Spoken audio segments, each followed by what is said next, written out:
മുൻ മുഖ്യമന്ത്രിയും മുതിർന്ന CPIM നേതാവുമായ VS അച്യുതാനന്ദന്റെ ആരോഗ്യനില മെച്ചപ്പെട്ടെന്ന വാർത്തകളാണ് ഇപ്പോൾ പുറത്തുവരുന്നത്. അച്ഛന്റെ ആരോഗ്യനില മെച്ചപ്പെട്ടു വരികയാണെന്നും ഹൃദയമിടിപ്പും ശ്വാസവുമൊക്കെ സാധാരണ നിലയിലേക്ക് എത്തുകയാണെന്നും VSന്റെ മകൻ അരുൺകുമാർ ഫേസ്ബുക്ക് പോസ്റ്റിലൂടെ അറിയിച്ചു. ഡയാലിസിസിലൂടെ ആരോഗ്യം കൂടുതൽ മെച്ചത്തിലാകുമെന്ന പ്രതീക്ഷയാണ് ഡോക്ടർമാർ പങ്കുവച്ചതെന്നും മകൻ പറഞ്ഞു. ആരോഗ്യനിലയിലുണ്ടായ പുരോഗതിയിൽ അച്ഛനെ നെഞ്ചേറ്റി കാത്തിരിക്കുന്നവരും കുടുംബവും വലിയ വിശ്വാസത്തിലാണെന്നും അരുൺകുമാർ ഫേസ്ബുക്കിൽ കുറിച്ചു.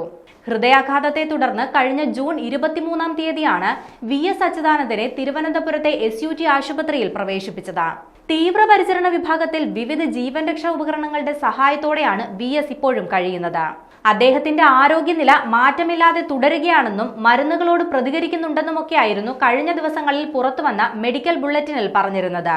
അതിന് പിന്നാലെയാണ് VSന്റെ മകൻ അദ്ദേഹത്തിന്റെ ആരോഗ്യനിലയിലുണ്ടായ പുരോഗതി വ്യക്തമാക്കിയത്. 102 വയസ്സുള്ള VS അച്യുതാനന്ദൻ ഏറെ നാളായി വിശ്രമ ജീവിതത്തിലായിരുന്നു. അതിനിടയിലാണ് ഹൃദയാഘാതമുണ്ടാകുന്നത്.